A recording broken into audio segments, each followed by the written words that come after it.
Hello guys. Pumunta tayo magpapakain ng ibon.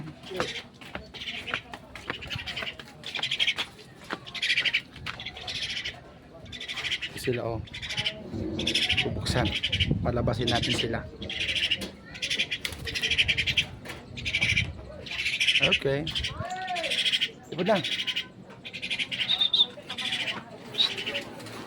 Ibad.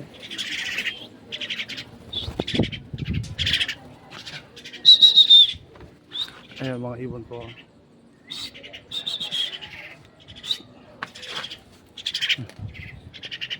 Pakainin natin sila. Okay. Nagagawan sila oh.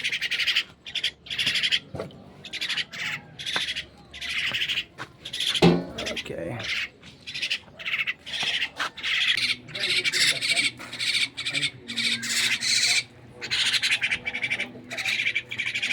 Ayan guys, napakain ko sila. Oh. Ayan ito yung makasiba yung mga yan. Oh, diba?